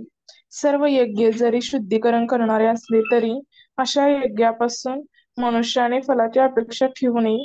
दुसऱ्या शब्दात सांगायचे तर जीवनाच्या भौतिक विकासासाठी योजलेल्या सर्व यज्ञांचा त्याग केला पाहिजे. परंतु ज्या यज्ञामुळे अस्तित्व शुद्ध होते आणि आध्यात्मिक स्तरापर्यंत प्रगती होते, अशा यज्ञांचा त्याग करू नये. कृष्ण भावनेची प्राप्ती करून देणाऱ्या कोणत्याही साधनाला उत्तेजन दिले पाहिजे. श्रीमद भागवतात सुद्धा म्हटले आहे की भक्ती योगाला अनुकूल अशा कोणत्याही कर्माचा स्वीकार केला पाहिजे. धर्माची ही सर्वोच्च कसोटी आहे. भगवत भक्ताने असे कोणतेही कर्म, यज्ञ किंवा दान स्वीकारले पाहिजे जे भगवत भक्तीकरिता सहाय्यक होईल. हरे कृष्ण माताजी. हरे कृष्ण. आणि म्हणूनच मग अशा प्रकारच्या यज्ञांचा कधीही त्याग करू नये जे आध्यात्मिक प्रगतीसाठी केले जातात. पण निश्चितच भौतिकतेमध्ये कुठेतरी त्या जर गोष्टी सकाम कर्मांनी केल्या असतील तर तिथे कुठेतरी ते त्याग करणं जरुरीचं आहे. पण ते जर तुम्हाला आध्यात्मिक स्तरापर्यंत पोहोचवत असेल, असं यज्ञ, दान आणि तप याचा कधीही त्याग करू नये, ज्याचा उल्लेख आपल्याला भागवतामध्ये सुद्धा दिलेला आहे. नियतस्य तु संन्यासः कर्मणो नोपपद्यते मोहात् तस्य परित्यागास्तामसः परिकीर्तितः. हरे कृष्ण. माधुरी माताजी, तुम्ही श्लोक पुढचा वाचा, अर्थ वाचायचा.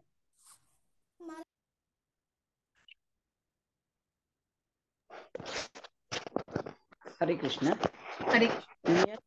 नियत कर्माचा त्याग कधीही करू नये. मोहवश होऊन जर मनुष्याने आपल्या नियत कर्माचा त्याग केला तर त्या त्यागाला तामसिक त्याग असे म्हटले जाते. तात्पर्य: भौतिक सुखाकरता करण्यात येणाऱ्या कर्माचा त्याग केला पाहिजे.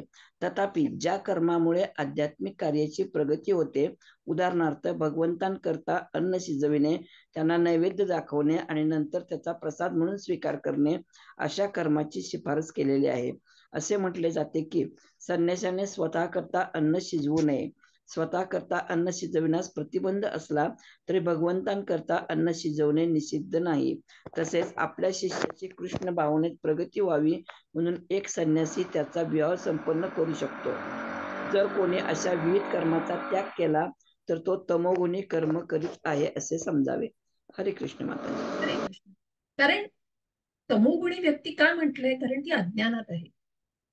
आणि म्हणून भौतिक सुखाकरता जिथे आपण म्हणतोय सकाम कर्मांचा त्याग केला पाहिजे, पण कुठल्याही निष्काम कर्मांचा, अकर्मामध्ये जी गोष्ट कृष्ण भावनेसाठी उपयुक्त आहे किंवा कृष्ण भावनेमध्ये आपल्या स्तराप्रत उन्नती करण्यासारखा उपयुक्त आहे, त्याचा कधीही त्याग करू नये. आणि तो जर केला तर ते नियमांच्या विरुद्ध आहे. आणि ते विकर्म कोण करतात, तर तामसिक लोक करतात. म्हणून ही तामसिक वृत्ती ही विकर्म करण्याकडेच कुठेतरी असते. ती आपण जे बघितलं की मी म्हणतो तीच पूर्व दिशा, मला जे करायचं ते मी करणार. तामसिक यज्ञ असो, तप असो आणि दान असो, की मग ते दान मग त्या दारूच्या त्याला असू दे, कुठल्या क्लबला असू दे, कुठल्या त्या अंमली पदार्थ विकणाऱ्या याला असू दे, कारण त्यांना कशासाठी दान करतो याच कुठे हे नसतो ना, चाड नसते.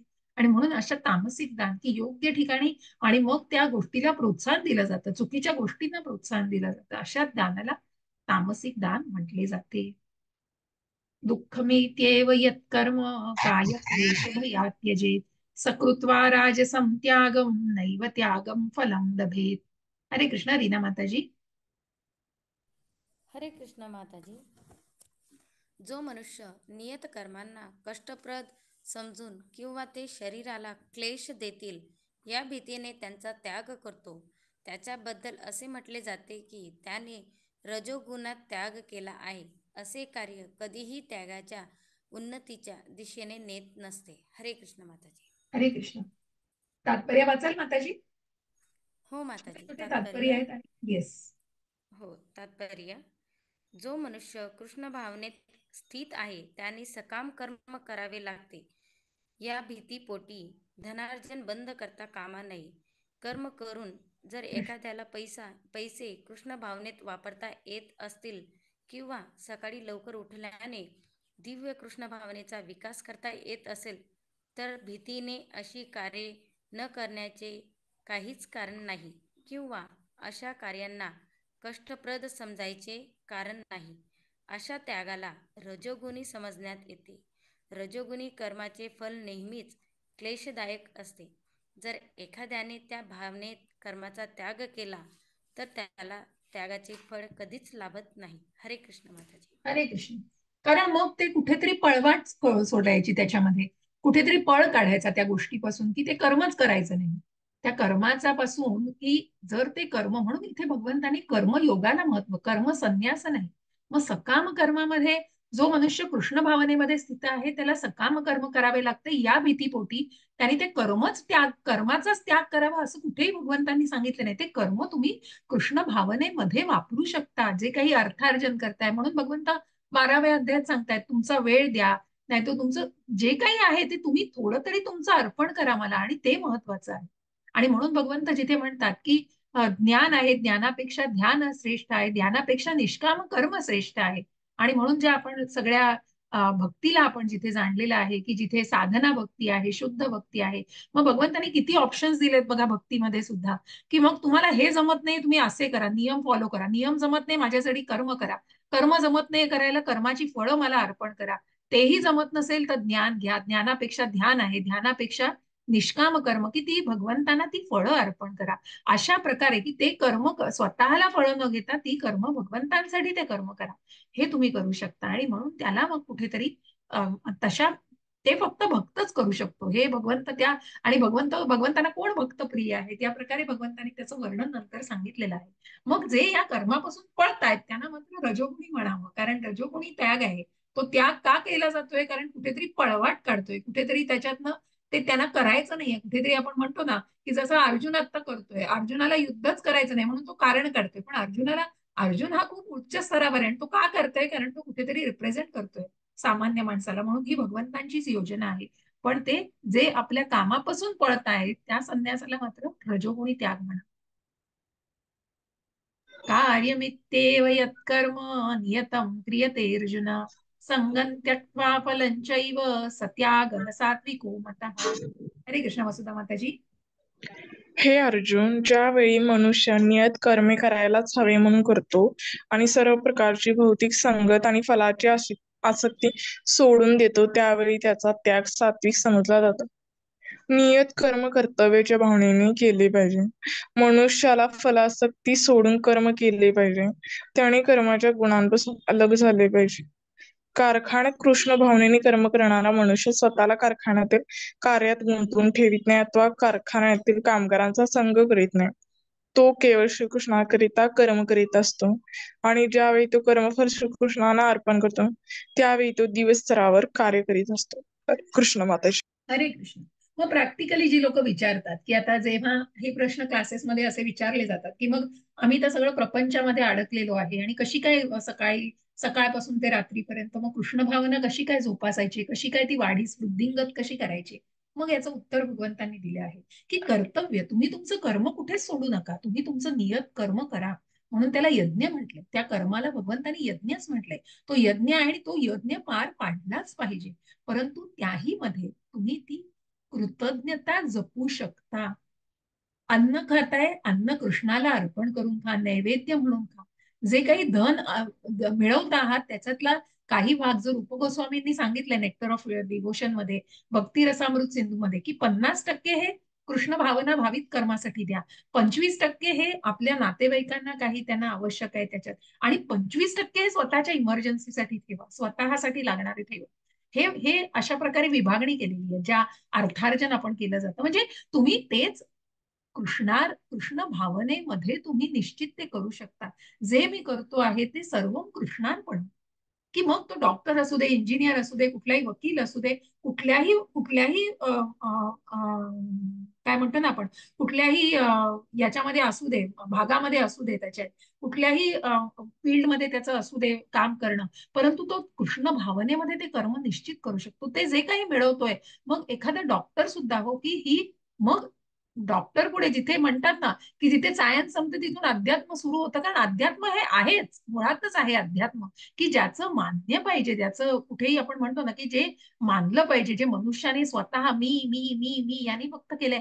पण कुठेतरी कितीतरी आपण व्हॉट्सअपवर तर बघतो की ज्याला माहिती नाही किती कितपत बेस असतात, पण बऱ्याच गोष्टी अशा दाखवल्या जातात की कुठेतरी तिथे आध्यात्मिक आपल्याला की कितीतरी गोष्टीतून आपल्याला हे काय म्हणतात ना दृष्टीपथात येतं आपल्या, आणि आपण त्याला प्रचिती येते आपल्याला त्या गोष्टींची. म्हणून त्या कर्माचा त्याग करू नका, ते कर्म करत राहा, आणि जो दिव्य स्तरावर कार्य करतो तो त्याला ते सात्विक त्याग म्हटलेलं आहे. हरे कृष्ण. हरे कृष्ण. माधवी माताजी वाचा. न द्वेष्ट कुशलम कर्म कुशले नानुसज्जते त्यागी सत्व समाविष्टो मेधावी छिन्न संशया. अर्थ, सत्व गुणात स्थित असलेला बुद्धिमान त्यागी अशुभ कर्मांचा द्वेष करीत नाही अथवा शुभ कर्मात आसक्त राहत नाही. अशा बुद्धिमान त्यागी मनुष्याला कर्माविषयी काही संशय नसतात. तात्पर्य, कृष्ण भावना भावित मनुष्य किंवा सत्वगुणी मनुष्य दुसऱ्या कोणाचाही द्वेष करीत नाही अथवा त्याच्या शरीराला पीडा देणाऱ्या कोणत्या वस्तूचाही द्वेष करीत नाही. तो योग्य स्थळी व योग्य काळी कर्म करतो व कर्तव्याच्या क्लेशदायक परिणामांना भीत नाही. दिव्य स्तरावर स्थित असलेल्या अशा मनुष्याला सर्वात बुद्धिमान व त्याच्या कार्यात संशयरहित समजले पाहिजे. हरे कृष्ण माताजी. हरे कृष्ण. सत्वगुणी मनुष्य, मग आपण बघितलं स्थिताधीर मुनी बघितले, जे ज्ञान भगवंताने दिलंय की कोण प्रिय भक्त आहे भगवंताना, की अशा प्रकारे जो गुणातीत होणं नक्कीच गरजेचं आहे. पण सात्विकता कशामध्ये आहे, तर सात्विक हा निश्चितच योग्य गुण मानला पाहिजे. कारण कृष्ण भावना भावित मनुष्य मग तो कुठेतरी त्रिगुणांच्या पलीकडे जाऊन आपलं कर्म करीत असतो, पण सत्वगुणी मनुष्य देखील त्याच पावलांवर निश्चितच कुठेतरी त्याच आचरण त्याचं त्याच पावलांवर असतं. कारण तोही कोणाचाही द्वेष करत नाही. अशुभ कर्म करणाऱ्यांचाही दोष, जसे आता स्थिताधीर मुनी जे पूर्णपणे म्हणजे ज्यांनी मनाला आपल्या स्थिर केलेलं आहे, आणि इतके स्थिर आहेत की आपले वडील राक्षस असून आणि आपले वडील आपल्याला आपल्या नारायणापासून आपण ज्यांना नारायणाला पूर्ण विष्णूंचं जे नामस्मरण करतो आहे त्या भगवंतांवर आपण पूर्णपणे चिंतन करतो आहोत, त्या आपल्या वडिलांना हवंय की मी त्यांचं चिंतन करावं आणि त्यांना सगळ्या लोकांचा नेता हवाय. पण अशा प्रकारचे पण प्रल्हाद महाराज त्याच आसुरी योनीमध्ये एक दिव्य असे भक्त म्हणून जन्माला आलेले होते, आणि असा भक्त प्रल्हाद की ज्या ज्या भक्त प्रल्हादासाठी नरसिंह धावून आलेले आहेत त्या खांबामध्ये आणि त्यांनी हिरण्यकश्यपूचा वध केलेला आहे. म्हणजे कुठेतरी कशा प्रकारे की आपले वडील पीडा देत आहेत तरी त्यांचं कुठलंही वाईट नाही इच्छिलं. जेव्हा नरसिंहदेवांनी विचारलं प्रल्हाद महाराजांना की तू माझ्याकडे काहीतरी मागणं माग, तेव्हा त्यांनी मागितलं की माझ्या वडिलांना मोक्ष दे, की ज्या वडिलांनी त्याचा आयुष्यभर छळ केला त्या वडिलांना तू मोक्ष दे. आणि मग नृसिंह देवतेने नृसिंह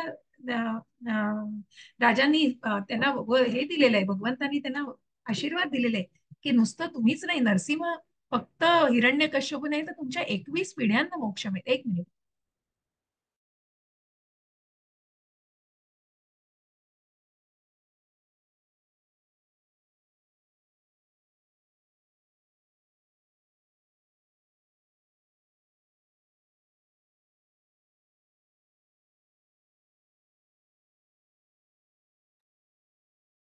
आणि म्हणूनच असा मनुष्य की सात्विक मनुष्य की ज्याचं कर्म दिव्य स्तरावर स्थित असलेल्या अशा मनुष्याला सर्वात बुद्धिमान आणि त्याच्या कार्यामध्ये संशय रहित, मग त्याच्या मनामध्ये द्वेष नाही हो, कुणाही प्रकारचा डाऊट नसतात त्याच्या मनामध्ये. मग जे काही करत असतो तो स्वतःचं कर्म स्वतःच्या त्या भावनेने करत असतो आणि त्या कर्माला महत्व, त्या कर्माचं महत्व तो जाणत असतो. नहि देहभृता शक्यं त्यक्तुं कर्माण्यशेषतः यस्तु कर्म फलत्यागी सत्यागीत्यभिधीयते. हरे कृष्ण. वसुधा माताजी, हे आता आपण जे देहधारी जाणतो आहोत ते आपण कर्म, त्याग, नंतर कर्तव्य या सगळ्यांना आपण सत्व, रज आणि तमो या 3 गुणांच्या प्रभावाखाली भगवंत आपल्याला हे स्पष्ट करून सांगतायत. काय आहे सकाम, काय आहे सात्विक कर्म, राजसिक कर्म, तामसिक कर्म, काय आहे सात्विक कर्तव्य, तामसिक कर्तव्य, राजसिक कर्तव्य, तामसिक कर्तव्य, त्याग काय आहे, अशा प्रकारच्या आपण गोष्टींना त्या 3 गुणांच्या प्रभावाखाली हे सगळं जाणतो. हरे कृष्ण माताजी. देहधारी जीवांना सर्व कर्माचा त्याग करणे खरोखर शक्य नाही, परंतु जो कर्मफलाचा त्याग करतो तोच खरा त्यागी हो. भगवद्गीतेत सांगितले आहे की मनुष्य कधीही कर्म करणे सोडून देऊ शकत नाही. म्हणून जो श्रीकृष्णाकरिता कर्म करतो व कर्मफलाचा भोग करीत नाही, सर्व काही श्रीकृष्णाला अर्पण करतो, तोच खरोखर त्यागी होय. आंतरराष्ट्रीय कृष्ण भावनामृत संघाचे अनेक सदस्य आहेत जे त्यांच्या कार्यालयात, कारखान्यात किंवा इतरत्र कठोर परिश्रम करतात व त्यांना जे काही प्राप्त होते ते सर्व संघाला दान करतात. असे महात्मा व्यक्ती वास्तविक संन्यासी असून ते संन्यासाश्रमात स्थित आहेत. या ठिकाणी स्पष्टपणे दाखवून दिले आहे की कर्मफलाचा त्याग कसा केला जातो व कोणत्या कारणाकरिता कर्मफलाचा त्याग केला पाहिजे. हरे कृष्ण माताजी. कर्माचा त्याग करू नका, कर्मफळांचा त्याग करा. कारण की एक मनुष्य म्हणजे मनुष्याला कर्म करणं कधीच मनुष्याने सोडू नये. म्हणून तो कर्मयोग हा कर्म संन्यासापेक्षा पुन्हा पुन्हा या गोष्टी उल्लेखल्या जात आहेत, त्याच गोष्टी वारंवार उल्लेख होतोय, पण ते महत्व त्याचं तेच आहे. आणि म्हणून आपण जेव्हा इस्कॉनच्या कुठल्याही वैष्णवांना बघतो की जे अगदी जीव ओतून काम करत असतात आपल्या गुरूंसाठी, आपल्या संस्थेसाठी, अगदी कुठल्याही गोष्टींची तमा बाळगत नाहीत, कुठे प्रवास करायला लागतात, कुठल्याही गोष्टींचं तारतम्य, त्यांना कुठल्याही गोष्टींचं बंधन ठेवत नाहीत आणि आपल्या संस्थेसाठी आणि कृष्ण भावना प्रत्येकाच्या मनात जोपासायची, हे जे प्रभुपादांचं मिशन आहे, त्यांचं ध्येय आहे, त्या ध्येयाला पुढे घेऊन चाललेले आहे. आणि मग ते कुठल्याही प्रकारचं कर्माचा त्याग करत नाहीत, तर त्या कर्माच्या फळांचा त्याग, कारण ती कर्माची फळं ते भगवंतांना अर्पण करतायत, ते आपल्या आपल्या कृष्ण भावना भावित संस्थेसाठी देत आहेत की जिथे भगवंतांसाठी ते कार्य केलं जात. आणि म्हणूनच अशा कर्मफलांचा, अशा कर्माचा त्याग न करता कर्मफळांचा त्याग केला पाहिजे. अनिष्टमिष्टम मिश्रम च त्रिविधम कर्मणा फलम भवत्यत्यागिनां प्रेत्य न तू संन्यासिनां क्वचित. हरे कृष्ण. रीना माताजी. हरे कृष्ण माताजी. जो त्यागी नाही त्याला मृत्यूनंतर इष्ट, अनिष्ट व मिश्र असे 3 प्रकारचे कर्मफल प्राप्त होते. परंतु जे संन्यासाश्रमात आहेत त्यांना कर्मफलाचे सुख अथवा दुःख भोगावे लागत नाही. हरे कृष्ण माताजी. हरे कृष्ण. तात्पर्य वाचाल माताजी. तात्पर्य: श्रीकृष्णाशी आपला संबंध आहे या ज्ञानाने जो कृष्ण भावना भावित मनुष्य कर्म करतो तो नित्य मुक्त आहे. म्हणून मृत्यूनंतरही त्याला आपल्या कर्माची सुख दुःख रूपी फळे भोगावी लागत नाहीत. हरे कृष्ण माताजी. हरे कृष्ण. म्हणून तर भगवंताने सांगितलंय हो, कर्म करताय तर कर्माचा संन्यास घेऊच नका. कारण काय आपले हा देह सुद्धा भगवंतांनी दिलाय हो. हा परमात्म्याचा अंश आहे. आत्मा सुद्धा परमात्म्याचा अंश आहे. मग जिथे श्रीकृष्णांची आपला संबंध आहे त्या ज्ञानाने जो कृष्ण भावना भावित कर्म करतोय, मग त्या कर्मालाच जर भगवंतांना अर्पण केलं तर त्या कर्माची फळं उपभोगण्याचा तर प्रश्न येतच नाही. तर त्या कर्माच्या फळांचे भोगही भोगायला लागणार नाही, कारण त्याच्यातनं मुक्त करतायत हो भगवंत. कारण ते कर्मच जर भगवंतांना अर्पण केलेलं आहे, मग त्या कर्माची सुख दुःख रूपी जी काही फळं असतील ती कुठलीच भोगावी लागत नाही, हे भगवंत स्पष्ट करतात. म्हणून त्या कर्मांचा त्याग करू नये, पण त्या कर्मफळांचा निश्चित त्याग करा. आणि त्या कर्मफळांचा त्याग करून ते कर्म करा, ते निश्चितच योग्य आहे. पण जे त्याग करत नाहीयेत ते त्या कर्मफळांची भोग भोगतायत. म्हणून आपण जे म्हणतो की कर्माचे भोग आहेत, की हे का त्याला असं का होतंय. एखादी चांगलं आयुष्य जगतायत, पण कुठेतरी चांगलं आहे सगळं, वागणं चांगलं आहे, आचरण चांगलं आहे सगळं, पण काही गोष्टी भोगायला लागतात का? तुमच्या कर्मांचे भोग, तुमच्या आधीच्या कर्मांचे. कारण कुठेतरी काहीतरी फळं अपेक्षा केली असेल, मग त्या फळांचे भोग तुम्हाला पुढच्या जन्मी भोगायला लागतात. मग त्याच्यामध्ये तुम्हाला उत्तम बीजम फलम, मग जी उत्तम अवस्थेत असतात, म्हणजे जी फलोन्मुख झालेले नसतात, त्याच्यानंतर जी बीज स्वरूपामध्ये असतात, आणि जी म्हणतात ना, म्हणजे जे आधीच्या कर्मांची फळं आहेत, आत्ता करणाऱ्या कर्मांची फळं, आणि पुढेही काही जी पाप होणार आहेत त्याची फळं भोगायला, अशा प्रकारची ती स्तर दिलेली आहेत. पुढे आपल्याला भक्ती रसामृत सिंधूमध्ये हे जास्त सखोल स्वरूपात दिलेलं आहे. हरे कृष्ण. माधुरी माताजी. हरे कृष्ण माताजी. ते 13वा अध्याय ना, मी जरा बाहेर तेरावा गेलते श्लोक, म्हणताना. 13वा श्लोक. येस, 13वा. सॉरी. हा, वाच. पश्येतानि महाभावो कारणानि निबोध मे सांख्ये कृतान्ते प्रोक्तानि सिद्धये सर्व कर्मणाम. छान वाचताय अर्थ. माताजी तुम्ही आज. श्लोक खूप छान वाचताय तुम्ही आज. हरे कृष्ण माताजी. हरे कृष्ण. हे महाभाऊ अर्जुन, वेदांतानुसार सर्व कर्माच्या सिद्धीची 5 कारणे असतात. ती कारणे माझ्याकडून समजून घे. तात्पर्य. या ठिकाणी एक प्रश्न उपस्थित केला जाऊ शकतो. ऐकायला येते माताजी? येत आहे. थोडा डिस्टर्बन्स आहे ना. काम चालू आहे ना, तेच की. हा, ठीक आहे. तात्पर्य. या ठिकाणी एक प्रश्न उपस्थित केला जाऊ शकतो की जर केलेल्या कोणत्याही कर्माचे काहीतरी फल असते तर मग कृष्ण भावनामय मनुष्याला त्या कर्माची सुखदुःख रूपी फळे का बरे भोगावी लागत नाहीत? भगवंत वेदांत दर्शनावरून हे कसे शक्य होते ते सांगत आहेत. ते म्हणतात की सर्व कर्मे घडून येण्यामागे 5 कारणे असतात आणि सर्व कर्मांमध्ये सिद्धी प्राप्त करण्याकरता आपण या 5 कारणांचा विचार केला पाहिजे. सांख्य तत्वज्ञान म्हणजे ज्ञानाचा आधार, आणि वेदांताला सर्व प्रमुख आचार्यांनी ज्ञानाचा अंतिम आधार म्हणून स्वीकारले आहे. श्रीपाद शंकराचार्यांनीही वेदांत सूत्राचा या रीतीने स्वीकार केला आहे. म्हणून अशा शास्त्रांचा सल्ला घेतला पाहिजे. अंतिम नियंत्रण परमात्म्याकडे असते. ज्याप्रमाणे भगवद्गीतेत सांगितले आहे की सर्वस्व. एक मिनिट, गेलं माझ्यातला, एकच मिनिट. नाही, ठीक. अंतिम निर्णय, अंतिम नियंत्रण त्यांच्या ते प्रत्येक व्यक्तीला अंतिम नियंत्रण परमात्म्याकडे असते. ज्याप्रमाणे भगवद्गीतेत सांगितले आहे की सर्वस्य चाहम हृदि सन्निविष्टः. ते प्रत्येक व्यक्तीला त्यांच्या पूर्व कर्माचे स्मरण करून कोणत्या ना कोणत्या तरी कार्यात संलग्न करीत असतात. त्यांच्या निर्देशनानुसार जी कृष्ण भावनामय कर्मे केली जातात त्यांचे फळ या जीवनात किंवा मृत्यूनंतरच्या जीवनात कधीच भोगावे लागत नाही. हरे कृष्ण माताजी. हरे कृष्ण. किती सुरेख भगवंतांनी स्पष्ट केलेलं आहे. मग या कर्माच्या 5 घटकांना आपल्याला बघायचंय. मग ही कर्म की का, मग आपण म्हणतोय की कृष्ण भावनामय मनुष्याला का कर्माची फळं भोगावी लागत नाही. भगवंत वेदांत दर्शनावरून हे कसे शक्य होते ते सांगत आहे. मग अशा प्रकारे ही सर्व कर्मे घडून येण्यामागे 5 कारण असतात. कारण उपद्रष्टा आणि हनुमंता हो, भगवंतांच्या परवानगीनुसार गवताचं पातही हलत नाही. तुम्ही भले ढिगभर त्याच्यामध्ये पैसा घाला, ढिगभर तिकडे विटा माती सगळं आणा, बिल्डिंग बांधण्याचा प्रयत्न करा, बिल्डिंग बांधली जायला पाहिजे जेव्हा तुम्हाला पूर्णपणे भगवंतांची तिथे अनुमती मिळाली नाही. तर मी करतोय, मला करायचंय, माझा तिथे फक्त अहंपणा असेल तर मग खूप कठीण आहे होते. आणि म्हणून मग त्या प्रत्येक कर्माला, की मग ते शरीर ते शरीर. मग आता आपल्याला 5 घटक पुढे बघायचे आहेत पुढच्या श्लोकात, मी आत्ताच लगेच नाही करत. तर प्रत्येक व्यक्तीला त्याच्या पूर्व कर्मांचे स्मरण करवून कोणत्या ना कोणत्या तरी कार्यात संलग्न करीत असतात. जसं आपण बघितलं की मग आपण जेव्हा वायुर्गंधा निवासी आहेत, की जेव्हा आपण बघितलं की ज्या सूक्ष्म शरीराबरोबर म्हणजे मन, बुद्धी आणि अहंकार या 3 ज्या संकल्पना आहेत त्या संकल्पना सहित त्या पुढच्या जन्मांमध्ये जात असतात.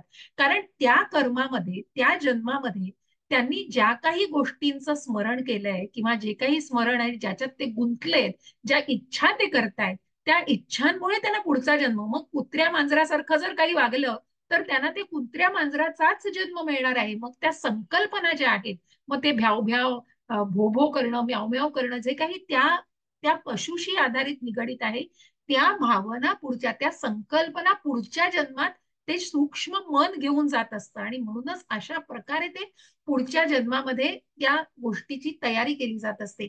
अशा प्रकारे मग त्या कर्मामध्ये ते गुंतवून ठेवत असतं. आणि म्हणूनच पूर्वकर्मांचं स्मरण करून कोणत्या ना कोणत्या तरी कार्यात संलग्न करीत असतात.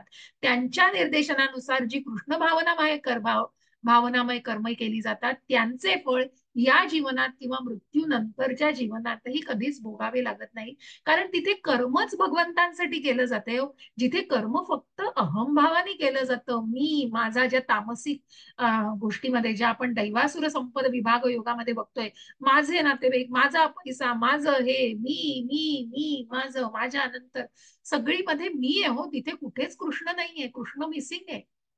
मग ती कर्म केली जातात आणि ती कर्मच पुढच्या जन्मामध्ये मग त्याचं स्मरण केलं जातं ना, की अशा प्रकारे तुम्ही केलं होतं, अशा प्रकारे तुम्हाला पुढचा जन्म तुमचा निश्चित करताय तुम्ही. हे सगळं कधी, की जेव्हा तुम्ही सकाम वृत्तीने ते कर्म करताय. पण जी कृष्ण भावना भावित कर्म केली जातात तिथे ती कर्मच भगवंतांना अर्पण केली जातात. मग त्या कर्माच्या फळांचे भोगही भोगावे लागत नाही.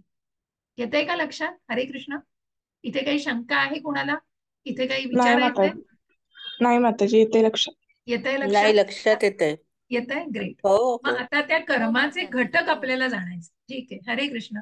त्या कर्माचे घटक आपल्याला बघायचे. बघा हा, अधिष्ठानम तथा कर्ता करणम च पृथक विधम विविधाश्च पृथक क्वेष्टा दैवम चैवान्न पंचमम. हरे कृष्ण वसुधा माताजी. कर्माचे स्थान, शरीर, कर्ता, विभिन्न इंद्रिय, अनेक प्रकारचे प्रयत्न आणि शेवटी परमात्मा ही 5 कारणे होत. अधिष्ठापन म्हणजे शरीर. शरीर निवास करणारा आत्मा कार्य करतो जेणेकरून कर्माचे फळ प्राप्त करता येते व म्हणून त्याला कर्ता असे म्हणतात. आत्मा हा ज्ञाता व कर्ता आहे असे श्रुतीत सांगितले आहे. यश ही दृष्टा प्रश्न उपनिषद 4.9 वेदांत सूत्रामधील न्यते एव 2.3.18 आणि कर्ता शास्त्रवत्वात अर्थतत्वात, 2.3 शास्त्रार्थवत्वात. येस येस, बोला. 2.3.33 या श्लोकात देखील याची पुष्टी केलेली आहे. इंद्रिय ही कर्माची साधने आहेत आणि आत्मा इंद्रियांच्या मदतीने निरनिराळे कर्मे करीत असतो. प्रत्येक कर्माकरिता वेगळा प्रयत्न असतो, परंतु आपली सर्व कर्मे परमात्म्याच्या इच्छेवर अवलंबून असतात. जो प्रत्येकाच्या हृदयात एका मित्राच्या रूपात स्थित असतो, परमात्मा सर्व कारणांचे कारण आहे. अशा परिस्थितीमध्ये जो हृदयस्थ परमात्म्याच्या निर्देशनाखाली कृष्ण भावनेत कर्म करीत असतो, तो स्वाभाविकपणे कर्मबंधनात सापडत नाही. जे पूर्ण कृष्ण भावनामय आहेत ते अंततः त्यांच्या कर्माकरिता जबाबदार ठरत नाहीत.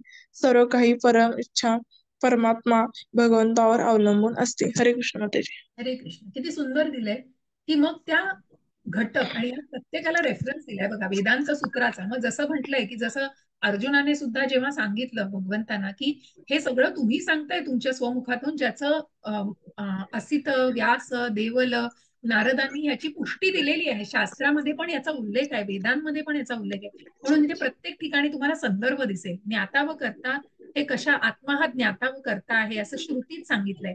एषही द्रष्ट्वा स्रष्टा मग उपनिषदामध्ये आहे, कर्ता शास्त्रार्थवत्वात, अशा प्रकारे अशा सगळ्या याच्यामध्ये त्या उपनिषदांमध्ये आणि त्या सगळ्यांचा रेफरन्स घेतलाय की कर्माचे 5 घटक आहेत. मग कुठले 5 घटक? तर कर्माचं स्थान, कोण कर्म करताय? तो कर्ता म्हणजे ते शरीर, जे क्षेत्रज्ञ आपण म्हणतो ना, तर क्षेत्र हे शरीर म्हणजे कर्माचं स्थान, आणि कर्ता कोण? आत्मा, जो क्षेत्रज्ञ आहे. आत्मा हा कर्ता आहे.